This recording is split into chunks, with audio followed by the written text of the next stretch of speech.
Welcome back बच्चों, I am your science teacher. Today our fourth lecture. Last class में बच्चों हमने spherical mirrors के बारे में पढ़ा था कि स्फेरिकल मिरर्स हमारे टू टाइप्स के होते हैं, दो प्रकार के होते हैं।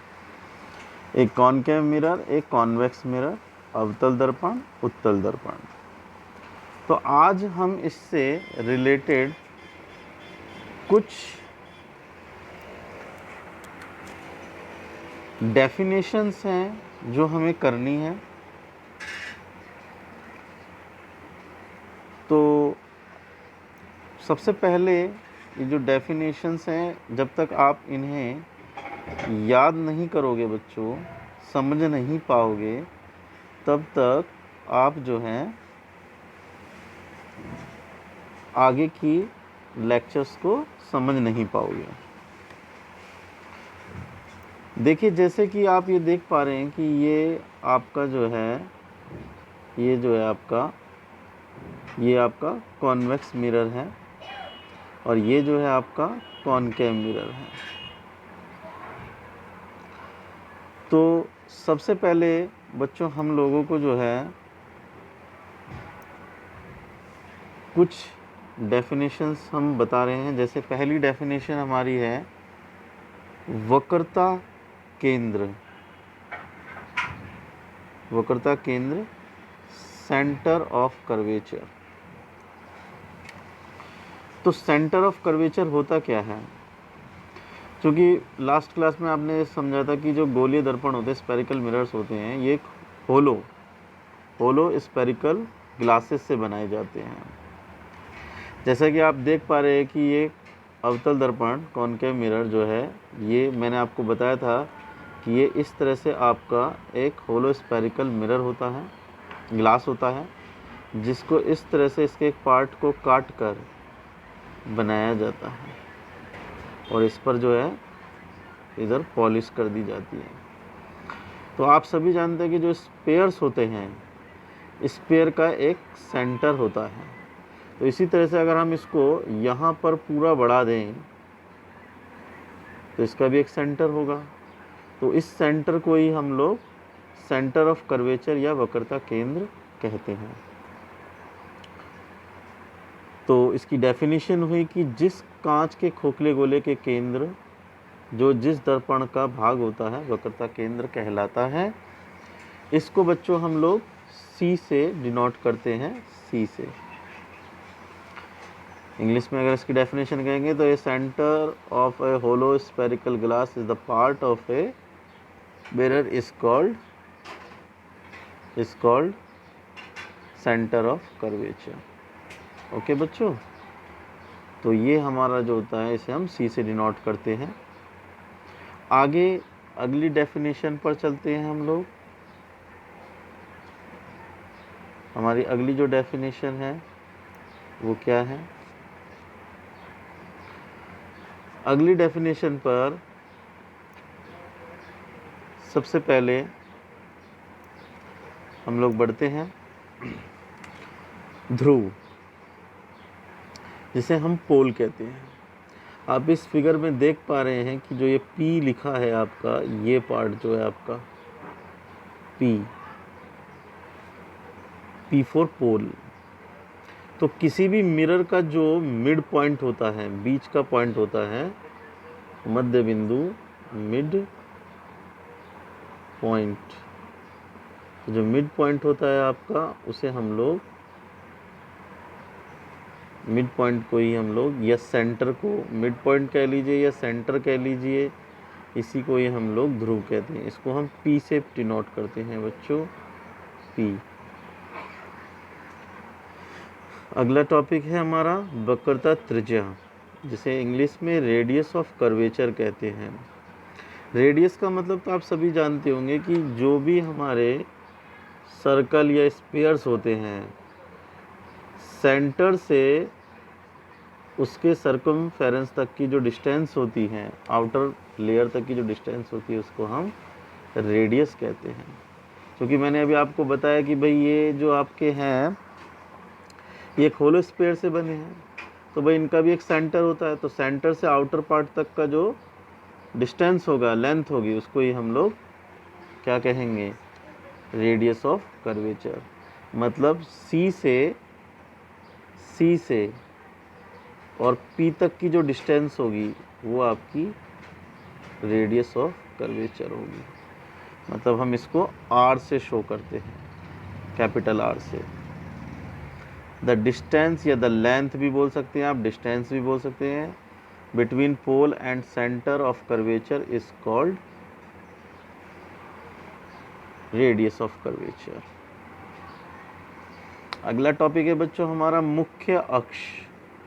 मुख्य अक्ष क्या चीज होता है हमारा, जिसे प्रिंसिपल एक्सिस भी कहते हैं, प्रिंसिपल एक्सिस। तो ये जो लाइन आप देख रहे हैं, ये जो स्ट्रेट लाइन सीधी जा रही है, ये जो स्ट्रेट लाइन जा रही है, इसी को, ये पूरी जो यहाँ तक जा रही है आपकी, इस पूरी लाइन को ही हम लोग प्रिंसिपल एक्सिस बोलते हैं। हम ये भी कह सकते हैं कि भाई सेंटर ऑफ कर्वेचर और पोल से जो स्ट्रेट लाइन जा रही है, एक सीधी लाइन जो जा रही है, इसे हम मुख्य अक्ष या प्रिंसिपल एक्सिस कहते हैं। ओके बच्चों, नेक्स्ट आगे हम बढ़ते हैं। अगला टॉपिक है हमारा मुख्य फोकस। ये जो आप F देख रहे हैं, ये जो आप कैपिटल F देख रहे हैं, ये आपका मुख्य फोकस है। तो बच्चों कोई भी लाइन जो आपकी लाइट रेज हैं, जो मुख्य अक्ष के मतलब प्रिंसिपल एक्सिस के, इसके जो है पैरेलल आएगी, कोई भी लाइन पैरेलल आए, चाहे यहाँ से आए चाहे यहाँ से आए, वो ऑलवेज पास करेगी आपकी, वो ऑलवेज पास करेगी आपकी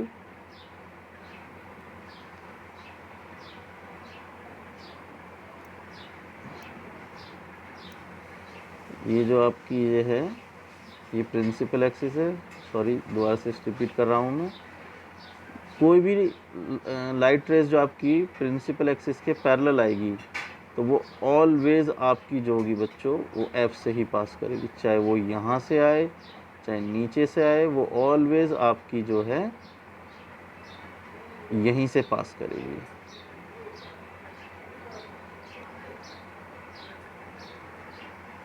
आप इसमें भी देख सकते हैं, ये आपका उत्तल दर्पण है, इसमें यहाँ पर आपका F होगा, यहाँ पर आपका C होगा, यहाँ पर आपका P होगा, ठीक है। ये आपका प्रिंसिपल एक्सिस हो गया।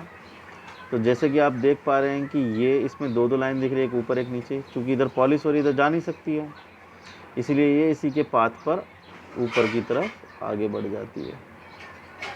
ओके, तो हम ये कह सकते हैं कि दर्पण की मुख्य अक्ष के समांतर, दर्पण के मुख्य अक्ष के समांतर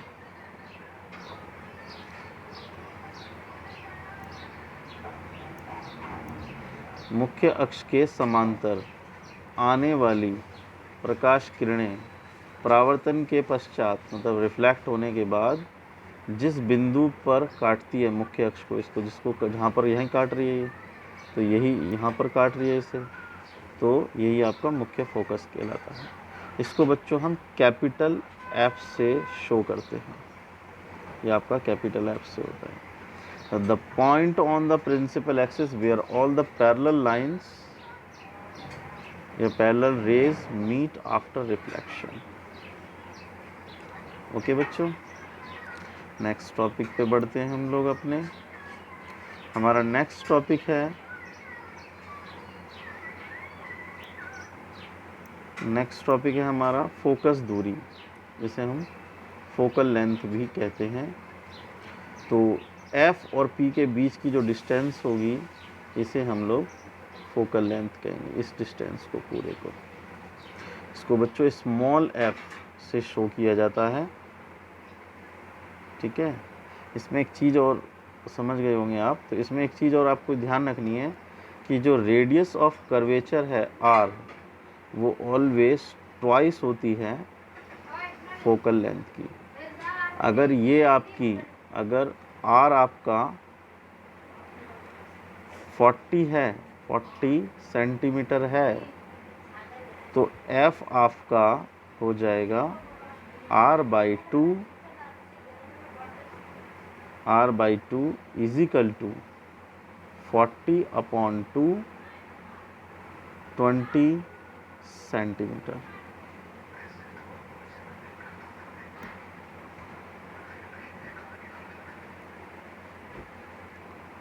दोबारा से देख लीजिए बच्चों, मिस्टेक हो गया है।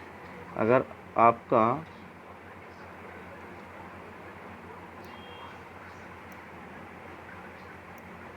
R जो होता है ये आपकी फोकल लेंथ है पूरी यहाँ तक,